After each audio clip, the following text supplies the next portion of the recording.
Welcome to the Heart of CIRS podcast. I'm your hostess, Melanie Joy Pensack, here to share heartfelt conversations with folks recovering from CIRS and with those special people serving the CIRS community. The podcast was created to help bring awareness to the physical, emotional, and mental experiences of folks navigating CIRS day to day. The world needs to know what CIRS folks go through for deeper empathy and understanding. Through stories and vulnerability, we can help the world understand the winding journey of CIRS recovery. Thank you for being here to open your mind and to open your heart. I am very happy to have a friend here on the podcast today, Camrey Mosimann. She is somebody that I've met online through the CIRS Healing Collective, and she is just somebody that has an amazing heart and a really sweet soul and has had quite the CIRS journey and experience. So I'm really happy that she is here today just to share more about her experience. Welcome, Camrey. It's nice to have you here. Thank you, Melanie. I'm happy to be here. I know that your past health journey is pretty significant and long, and I was hoping that we could start out with you sharing some of the highlights of your journey in hopes that other people might recognize what you experienced might be part of their story as well. What are some symptoms or situations that you experienced that you'd like to point out to people about that period pre-CIRS diagnosis for you? Sure. Yeah. Like you said, it's been long and it's been chronic. I think it's been CIRS all along, just was missed. But for the last 2 decades, all of my symptoms were put into different autoimmune buckets. In my early 20s, I was diagnosed with Hashimoto's thyroiditis. It started with gaining weight. I was getting married and my wedding dress, they couldn't adjust it anymore. They were like, I'm sorry, if you gain any more weight, you're going to have to get another dress. And I was trying to exercise, but the weight gain just came on.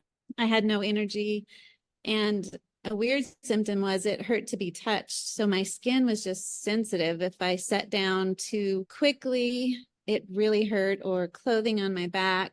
That was a weird symptom that I had during that time. But they diagnosed me with Hashimoto's. From then on, it was just like when I'd have a flare, they would say, oh, it's just your Hashimoto's. And we would do all the thyroid labs and we would adjust medications, but something was being missed. I was also offered antidepressants during that time. With lack of energy and pain and not feeling right, you just don't feel yourself. So doctors would offer me antidepressants, or they would say, oh, it's normal what you're feeling, because I was a mom and at one point I had one young child, and so lack of sleep, and they just said, oh, it's normal being a mom. But when you're not able to pick up your baby when they're newborn because your joints hurt so bad, that's not normal.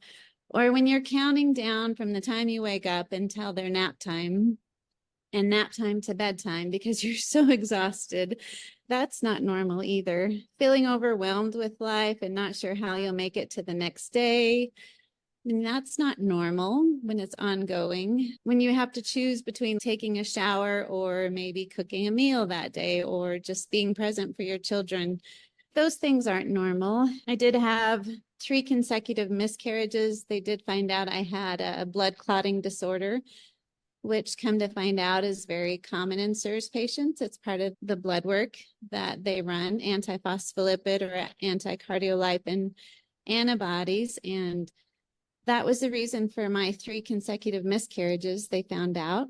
They did find that piece, but never tied it to CIRS. And I also had to have a hysterectomy in my early 40s just due to severe pain and PMS symptoms and really heavy bleeding, which can also be a symptom of CIRS in some people. Having all of that, those were just some of my symptoms. My husband and I spent thousands of dollars, went to many doctors. My body would respond to treatments for a while, so we thought we were on the right path. And then I would have what I would call a flare again. And we went through that for over 2 decades, just searching for doctors, searching for the right answer. And just feeling defeated after a while. And my body would respond and then it wouldn't. I did have a reprieve between 2014 and 2018, 4 years, where I was off all medication, symptom free. I believe it was just a gift from God that allowed me to just live in those years without any of those symptoms, without any pain. But the interesting thing is I went back to work. I was a teacher, went to a school that we later found out was moldy, and I got sick all over again. So 4 years of no symptoms, no supplements, no medications. And then I started to go downhill again. That was pre-CIRS, just the many things that I dealt with over those years, lots of diagnoses, but all autoimmune or all lumped into a bucket that really wasn't what was going on. I didn't realize some of that about your history. Thank you for sharing that. And I'm sure there will be a lot of listeners that can relate to those symptoms and different diagnoses that they're experiencing. I think you said 2 decades of symptoms before getting to a CIRS diagnosis. And there's many people out there where the doctors are just missing it or not putting the pieces together, that it's part of a bigger picture, and it only provides really minimal relief for many people, if any. Exactly. You're not getting to the root cause of it. I think Hashimoto's was a downregulation of things going wrong in my body that led to Hashimoto's and the miscarriages and rheumatoid arthritis. They kept thinking I had that because I had such severe joint and body pain, but I didn't test positive for that.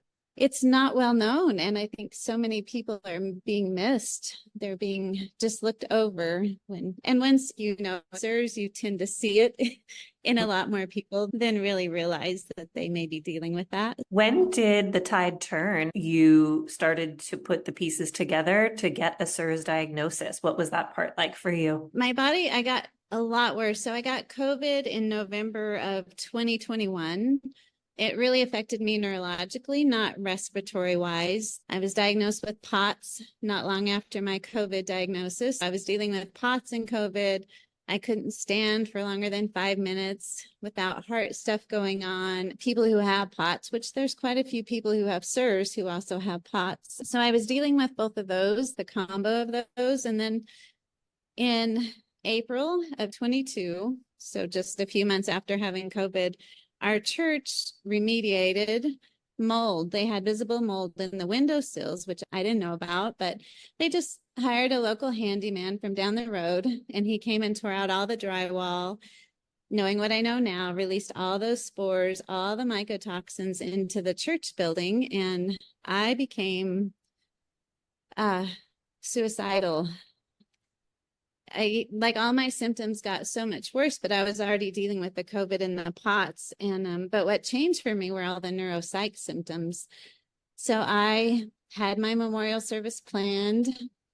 I felt like a burden to my whole family. And I prayed every night. I wasn't actively suicidal, but just had thoughts of just not wanting to live anymore, and prayed. I had like I said, my whole memorial service planned, prayed every night. God, just take me home. I'm tired of being a burden to my family. I stopped taking all my prescription medications, all my supplements, which was at that time was like 40 plus pills a day. And so for me, when I connected the dots between the remediation that was not done under containment and not done correctly with the neuropsych symptoms I experienced, I was like, oh my goodness. And so it led me when God left me on this earth, then it led me down this trail of I have to figure out what this is. And I came across some YouTube videos on CIRS, and I just went, oh my goodness, I think this is my root cause. So I took the VCS test. I failed it. But at that point, I was still skeptical. I thought, how can this vision test that is simple and online and only costs $15 that has this high correlation with whether you truly have CIRS or not? I was like, oh, I don't believe it. So I had my husband take the test and my 2 boys several times. They all passed, and I was the only one who was failing in our household. And we had gone to the same church that we attended as a family. And so that's when I went, oh, okay, maybe this is it.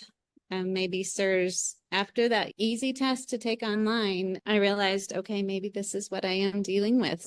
After 2 decades of illness, I told my husband, I really don't have anything left in me. I was tired of doing protocol after protocol and doctor after doctor, but this one seemed to fit everything. He wanted me to do the testing, so I did all of the blood work, the genetic testing, and it came back that I was positive for sure. It was CIRS is what we were dealing with. So I just told him I have one last go in me of trying to get better. That's where I was at with it. It's so interesting how many people end up with their CIRS diagnosis from YouTube videos.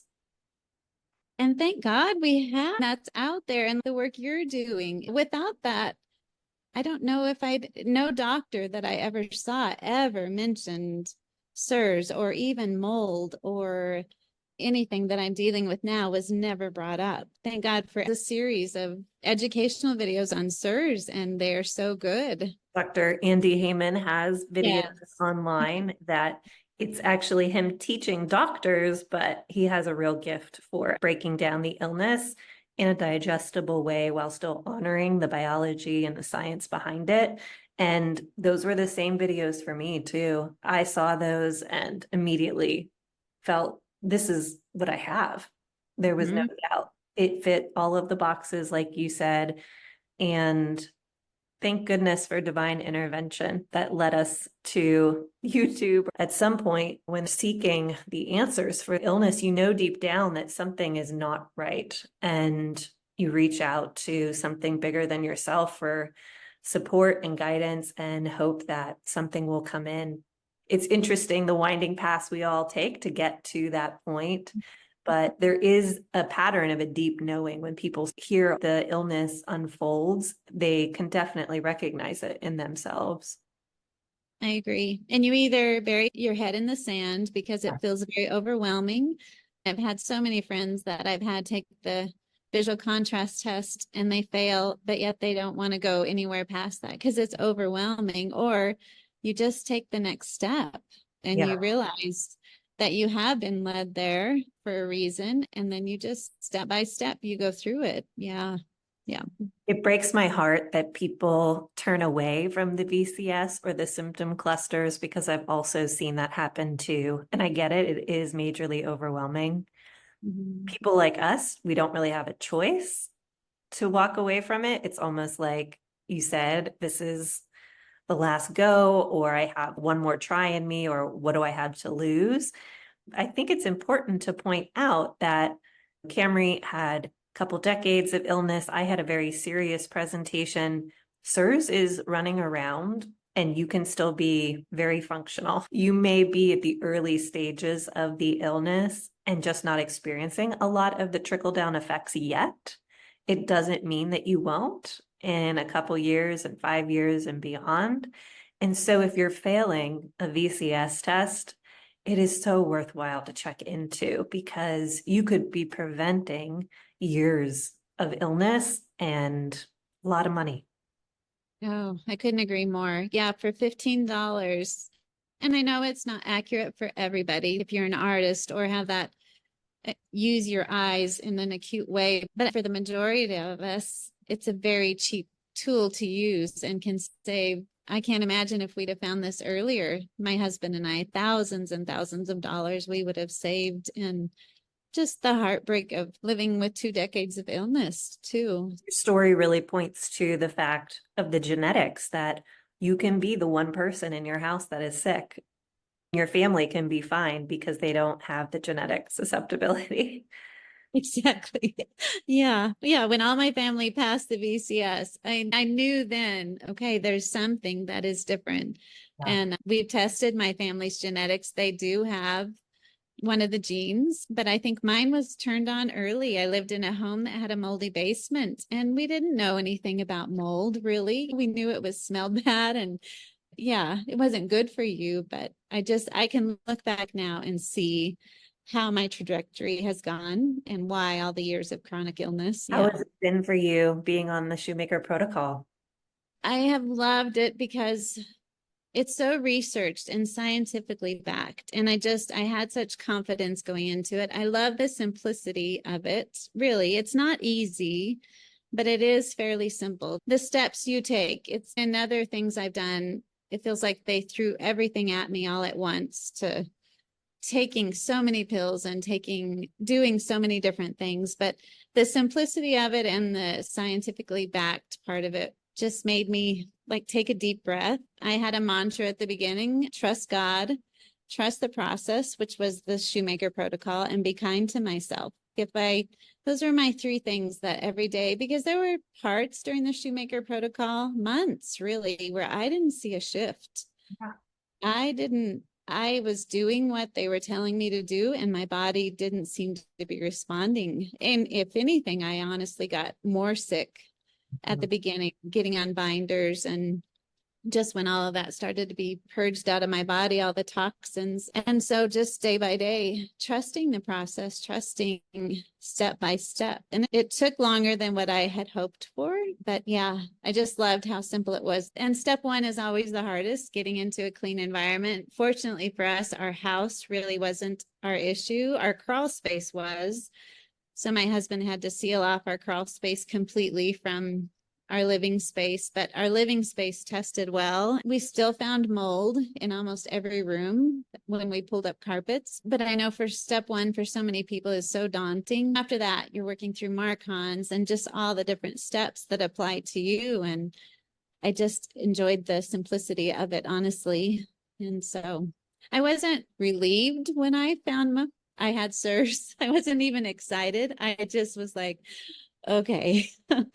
Here we go again. But I'm almost 3 years from when I got COVID anyway. I can look back, and I trusted the process, and it has come not full circle yet for me, but I can see light at the end of the tunnel for sure. So now I can look back and be excited for that diagnosis. But at the time I was not excited. I wasn't relieved, but it is what it was. Yeah, very real answer there. I appreciate that honesty. Yeah, for some people, it's not relieving, and it's very frustrating and upsetting to know that there's something that they need to take care of or more things to do to get better. And it does take commitment and trust to get through the protocol. And then one day things start to shift. You never really know when that's going to be. Yeah.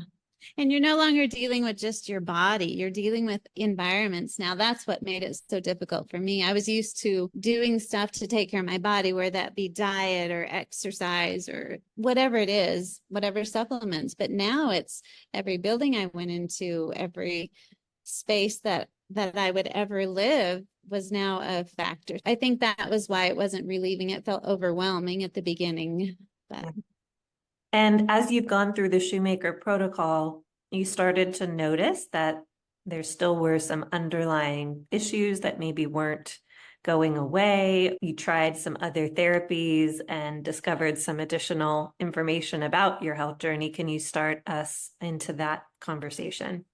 Sure. I had just some lingering symptoms, like you said. And I would say I was maybe on my good days, 60 to 65% recovered, which was huge for me. From not functioning really at all to that was a big step. But I also knew there could be more.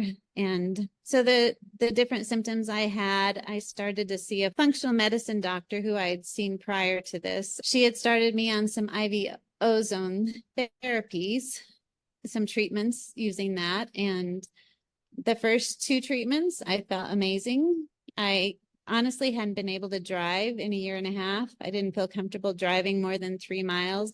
By my 3rd treatment of IV ozone, I was able to drive 2.5 hours to my doctor's appointment to have that treatment done. But then after that, by about session 4, I started to go downhill quickly, and some new symptoms popped up. What was getting worse was the joint pain, muscle weakness, my fatigue, and cognitive symptoms were all getting worse. I just felt like I had a severe case of the flu. But I also started with night sweats, which was something new for me. I know you dealt with that early on in your CIRS journey, but I didn't until I had these ozone treatments. I started to get night sweats. and like more air hunger.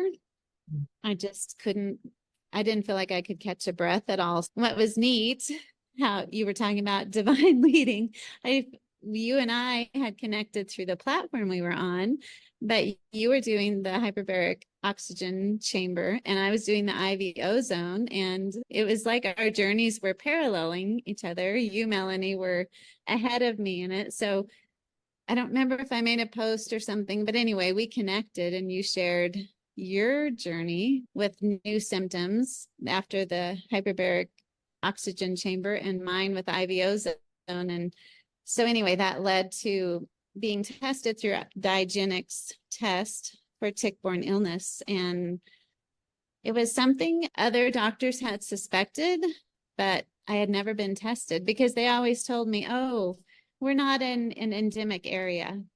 So you couldn't have Lyme disease or the co-infections. And I don't know, you really inspired me to advocate for myself. And I got the full panel done through Digenix. It was expensive, but well worth it. And it came back, I had one band for Lyme disease, which doesn't qualify me to have Lyme disease, but it's an indicator that there was a tick that was attached to me that did carry Lyme, and that I did test positive for babesiosis, Bartonella, and mycoplasma, which are co-infections. So a tick carries, it's nature's dirty needle, and it'll carry so many infections depending on what it's fed on. And Melanie, you can share more. You're much more educated in it, but I did have certain co-infections, and it may be even looking like Lyme. If we retested now, Lyme may be a part of my story too, with just going through treatment. So yeah, the IV ozone either woke up the sleeping giant in my body, or a lot of times with CIRS patients, as you go through treatment, your immune system becomes regulated.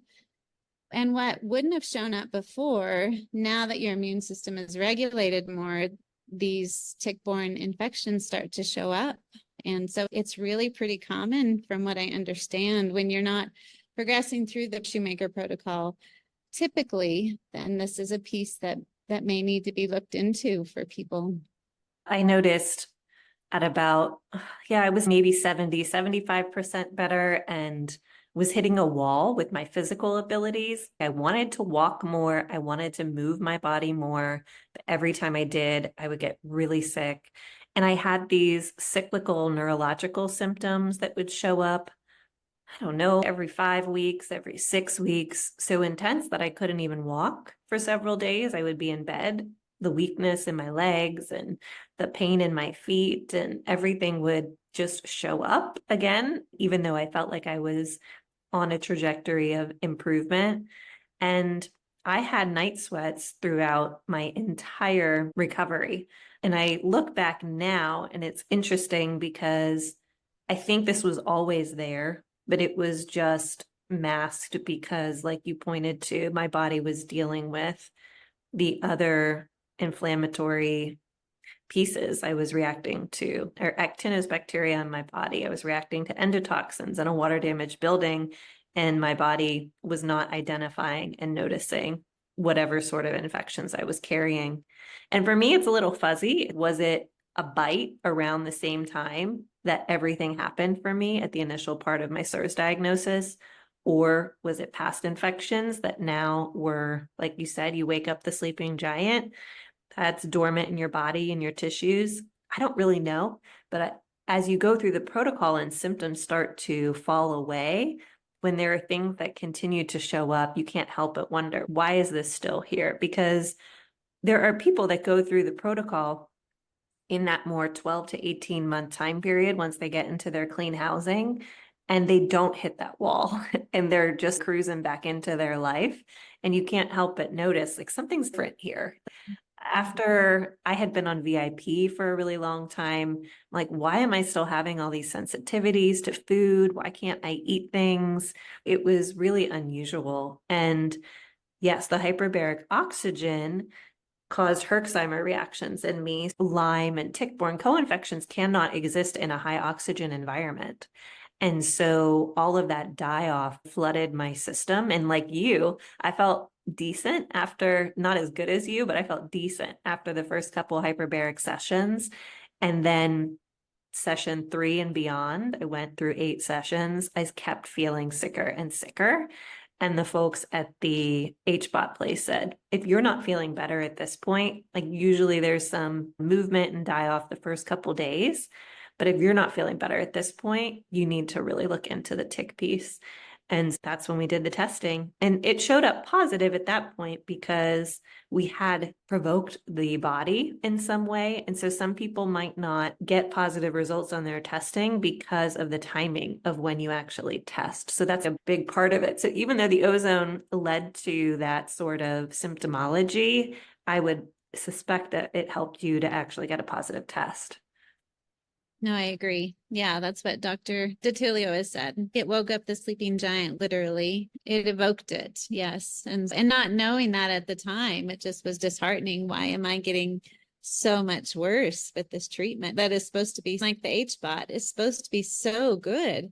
You read so many good things about ozone or just that increase in oxygen. And I think for me, I don't know when my tick bite was either. I grew up in nature. I know you did too, hiking, but my dad was a veterinarian and we were always pulling ticks out of dogs' ears and off of different animals and like handling them with the gauze sponge between our skin and them. I don't know. At some point it happened and it just, I think I've had joint pain and that's been a symptom nobody can figure out. I've had that all of my life pretty much. And now going through treatment with it, like the Herxheimer, that is one part that gets worse for me and it migrates through different joints. It's not the same joint all the time. And just a lot of those things where you read now and I go, oh, that makes sense. What's going on in my body? Yeah. Yeah, I'd love for you to describe, how your treatment is going so far. I know we've talked a little bit about it. I'm grateful that we can share and laugh a little bit about what's going on in our bodies because it definitely creates a whole new experience to have to go through. Yeah, it has been beyond interesting. I guess I went into it thinking, oh, herbal medication or treatments, that'll be a lot easier because Melanie and I both see the same doctor and she went a different route than I went. So Melanie went antibiotics. You have some pretty severe like ones you don't want to mess with, co-infections. And I don't think you tolerated the herbals very well at the beginning. And so I knew her story and I just thought, I don't want to do antibiotics if I don't have to. I don't want to compromise my gut if I can help it. So I went the herbals. I was only able to tolerate, I got up to 8 drops of the first herbal and I felt I could not go any further. And the goal is to get to 60 drops a day of this herbal. And my body at 8 drops was struggling to handle the die off and played with the dosage. I'm continuing on the herbal treatments. I now am treating the babesia with a different herbal. The nice thing with the herbals is you can add to it. You can take breaks when you need to. You can stall out, but it is a slow process. It feels very slow and arduous. But I know it's working. So I think I've been on treatment close to 9 weeks now. So I'm still on the same number of drops, but just this week, after 9 weeks, I finally feel like I can add 1 more drop to my protocol. And so just a lot of die-off, a lot of increase in symptoms. The Herxheimer reaction is real, very real. My doctor said you will get sicker before you get better, and that has been the case for sure. But I am doing the VIP. I'm at the end of the Shoemaker protocol, but still on VIP and then doing the herbs for the tick-borne illnesses. And back on binders. You do take binders as you're going through treatment. The same with CIRS treatment. Your body can't detoxify because of our genetic component, and the binders help as the die-off of the different infections go on in your body. It helps to just grab it and get it out of your body. So that is part of the treatment too.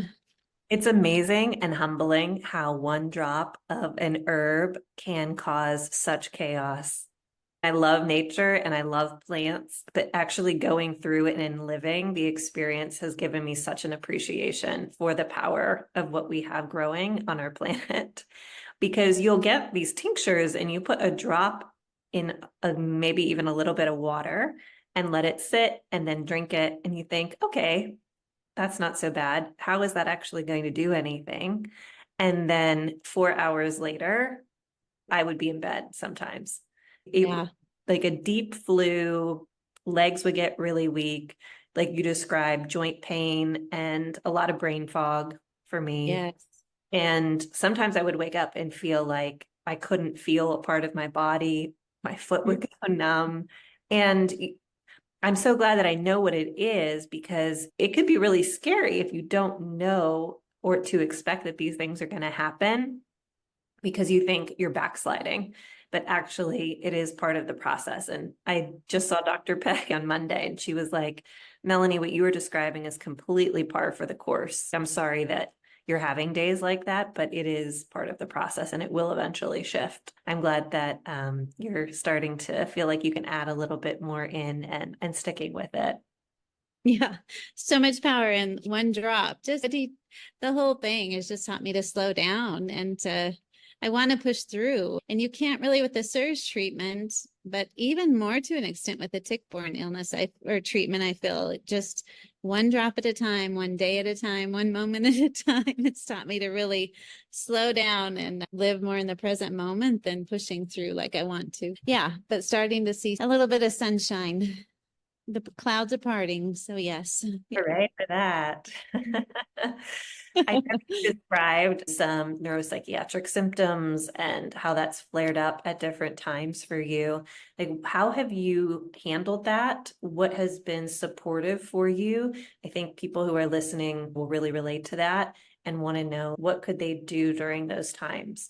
What have you tried program-wise? What's been helpful? Anything that you can share there for people? The mental health piece is very eye-opening to me and something I'm very passionate about now. Having gone through it, I don't think unless you go through, for me anyway, until I went through it, I didn't have the compassion for people who really struggle with mental illness. And with this, the neuroinflammation that is caused by CIRS and by the tick-borne illnesses, it's real.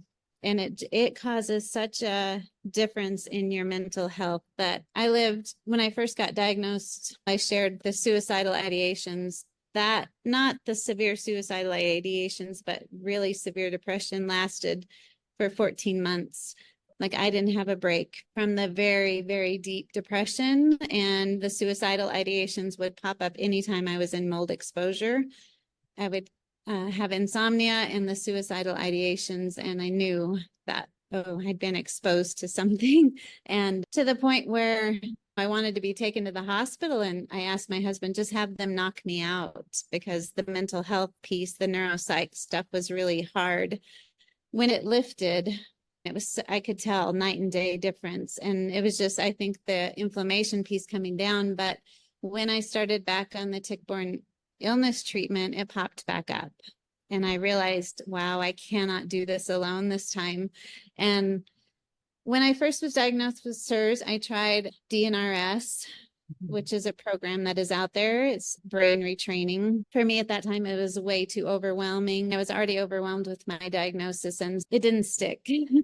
And I just muddled through.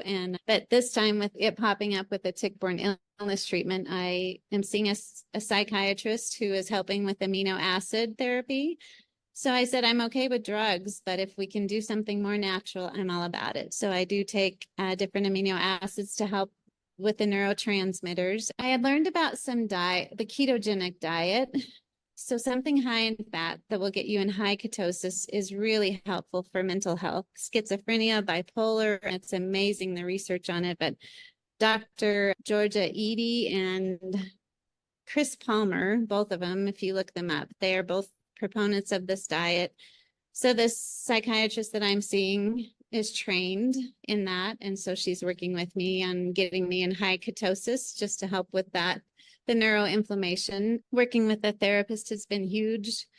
I've not ever, after all these years of being pushed Prozac or like just realizing I can't do this alone. I can't go through the neuroinflammation and just push through it and pull up my bootstraps and be okay. And so the therapy has actually been huge for me, the type of therapy that I'm doing. And then there's a program called Primal Trust that I started. So I was diagnosed with the tick-borne illness. I hadn't started treatment yet. but I had started this program, and a lot of somatic, polyvagal, breath work. It's all encompassed into this program. A lot of trauma therapy, but in a really gentle way. And I think the combination of therapy and the amino acids and the primal trust, I feel hopeful to go through treatment. One of my co-infections is Bartonella, and it is known to cause neuropsych symptoms. And my doctor warned me about it. And when we tackled that infection, she said it can be rather hard. And I just feel like I'm going into it with tools that will help me to get through whatever that looks like. Like I have the practices, I have the therapists, I have all the things that I never thought I needed, and I think there's a stigma in certain circles about mental health that are not helpful at all. I know in the Christian community, there's circles that believe that you shouldn't have any mental health problems if you're truly a Christian. And oh, it's not true at all. I think anybody can deal with mental health, and just getting the help you need to walk through it is so important. Don't feel like you can go it on your own, because it's really a gigantic, deep, dark hole that you shouldn't have to go on your own. So glad that you found some tools that are working. I've never heard of amino acid therapy, and that's really interesting that a psychiatrist can do that and prescribe that. I would assume it's prescriptions to take different supplements or things, or how does that work exactly? Yeah, not even prescriptions. They're just over-the-counter supplements that I can get. But she shows you which ones to take at which part of the day to help build, whether you want serotonin or you need more calming effect like GABA to take at night when you're going to bed. It's just, yeah. And there's a lot of research out there on it that is, I've noticed a big shift in just my ability to handle the increase in inflammation and the stress with just chronic illness with the amino acids has been, I think where she comes in is just her knowledge of knowing when to take them, knowing how much to take. That's not something I feel like I could do on my own. Yeah, you can get these over the counter like 5-HTP or L-tyrosine and GABA. Those are the main ones that you take. And I love it because it's just not a prescription, but it's natural, and hoping my neurotransmitters will start to make the quantities that they need for my body to regulate normally. And Primal Trust is a program that people are responding positively to in the CIRS community. I myself tried to do DNRS. I was curious about it, and I thought, what is all of this about? I'm going to try it. And it was shocking how much you have to do every day and the script you have to follow. Not that it doesn't work for some people, I'm sure it really does, but it was just something that somebody with a CIRS diagnosis, especially a significant presentation, would have a really hard time, I think, keeping up with. So programs like Primal Trust that are bringing in all of those pieces together in a really gentle approach seem to be received much better by people in the CIRS world, at least. Dr. Kathleen King, she had mold toxicity, Lyme disease, her story, and then how she pretty much healed herself through this type of work. And I'm not saying, I don't think I could have done it with Primal Trust alone. I needed the medical intervention for sure, but it has been that, I feel like it's almost that last piece along with the tick-borne illness that is really going to bring me to full healing, emotionally, spiritually, physically, just as a whole being. I would highly recommend it. It's been wonderful. Yeah, one of the other podcast episodes for this particular season, I had a conversation with somebody around how we wish people that are in the health and wellness space would have more of an awareness of CIRS, because those programs absolutely do work. But if you have the genetic susceptibility, like Camrey is pointing to, she needed the medical with that type of treatment. So the idea that you can heal just from that is really questionable when we have the genetic susceptibility and we can't really remove those toxins ourselves. So it's really, I think, important to keep that in mind. It's environment, getting your binders, and doing that sort of limbic system and breath work and all of those pieces that help to bring the body back into a state of equilibrium together. I agree, for sure. Yeah.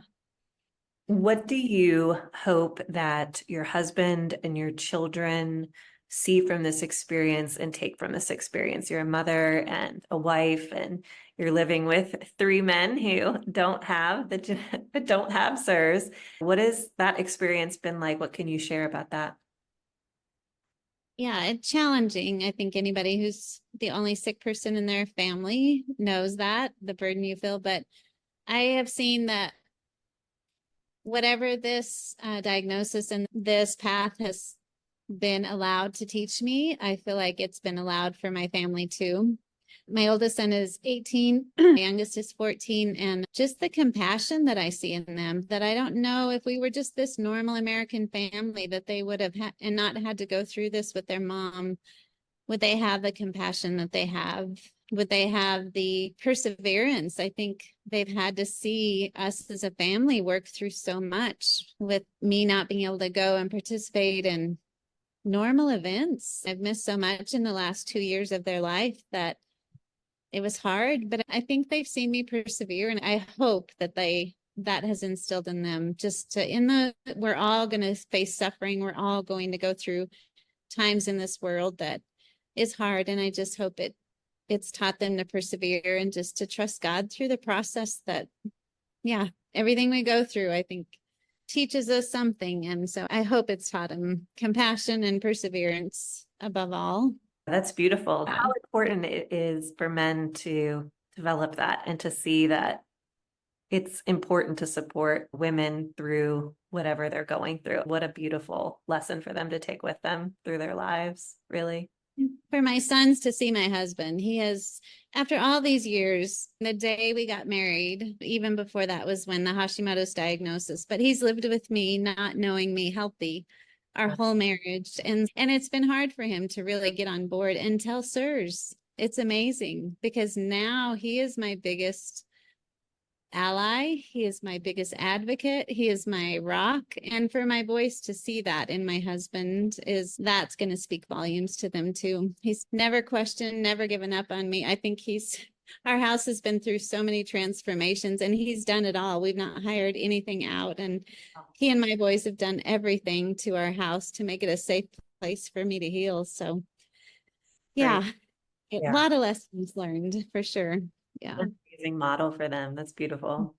We're going to wrap up, but I have a couple other just general questions to touch on that I like to ask people when they come on the show. Now, what do you wish that people in the world knew about CIRS?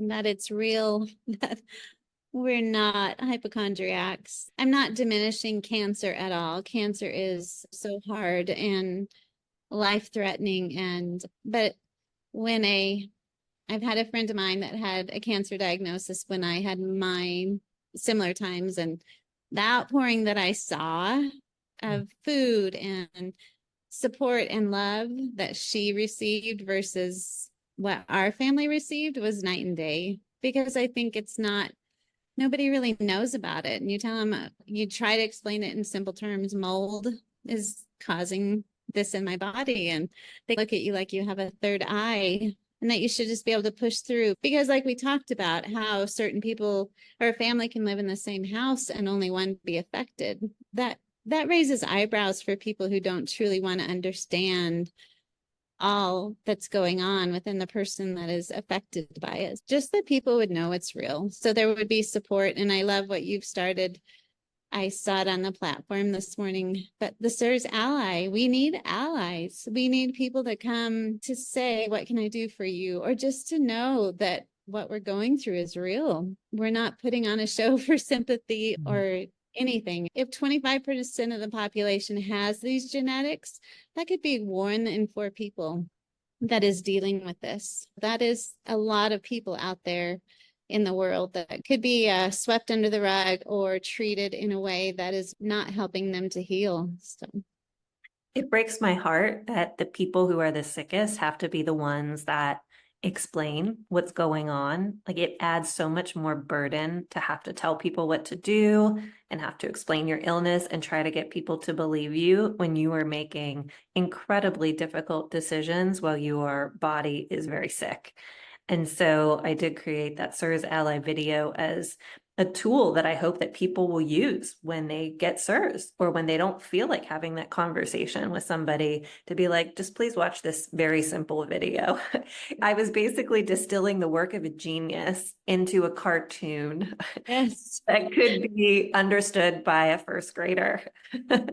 But I really do hope that on a very simplistic level, that it helps people to feel like they can speak up and show support for because we need support. There are different illnesses that have such big awareness campaigns, cancer being one of them, children with autism being another. You see these colors or these representations out in the community, but CIRS is still really under the radar in that regard. I hope that with time we can start to spread that for sure. I love what you distilled, because we can send them informational videos, but they're overwhelming. So something simple like what you did is so perfect. And I think it'll be profound and just reaching people. So you're doing amazing work, Melanie. Thank you. What keeps you hopeful day to day as you continue to go through this?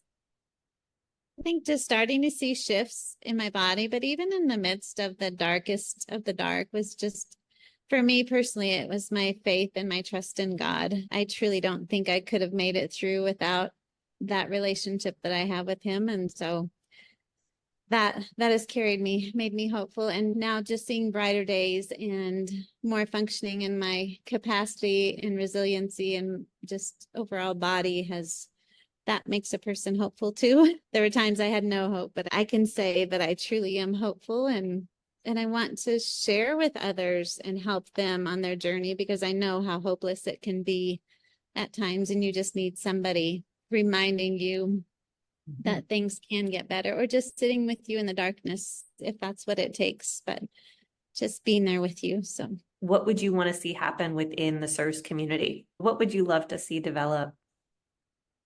I think for me, what hits my heart the hardest is people who don't have a place to live, but a place to heal. And I think if I had a wish and could wish for money to build safe housing, honestly, we live on a ranch and we have a lot of land. And I often look at the land, oh, how could that be utilized? And if I had the money, and my husband is a contractor, if we could build CIRS safe housing and just give people a place to be for a while until they can get to a place that is safe for them. Give them that time. I know for you, like when you were dropped in the middle of Idaho, right? Yeah. And just being alone and not having to contend for a safe place for yourself. I know the medical community, there's so much going on with coaching now, different avenues of people bringing awareness and support. And I think the doctors we have are amazing human beings, and yes, there needs to be more of them, but the ones who are out there on the front lines are truly advocating for all of us and tirelessly researching. The housing piece is a missing piece for so many, because it's step one, and it's so important to have that clean space so your body can start to detox and heal. Absolutely. I hope that more housing comes to be available for people. It really is a strong need. That brings us to the end of our conversation. Is there anything else that you feel like you really want to say at this point? No, thank you. You personally, you're just always full of hope and education. And now what you're doing in the CIRS world is with the Ally and your podcast and the CIRS meditation you're filling a niche. Thank you for your friendship and your support. Really, Melanie, it's meant a lot to me. Thank you. That's so sweet. And I really do appreciate that. I'm so grateful that we've connected and met. And I'm sorry that it's under these particular circumstances, but I feel like I'm learning from you and you're learning from me. And it just really feels like the example of healing together. We're all learning from one another as we go through this process. And thank you for being vulnerable and really sharing about your health journey and your mental health. These are pieces that can be a lot to talk about. So I just want to acknowledge your bravery for coming on and sharing all of that, and really honor the wish to take away the stigma around these pieces and to educate others. It's really important. And I look forward to the day that we are both healed and through our tick-borne treatment and out and about in the world again. And hopefully we'll meet in person someday. Wonderful. I can't wait for that day to hug all these people who have been isolated and we've kept away from so many people. But just you build a bond when you go through something, and you have these relationships online where I've never met any of these people in person, and yet I love them dearly, and you're one of them. So someday, Melanie, yes. Sending the love right back to you. Thank you so much for being here today, and thank you all for listening. Thank you.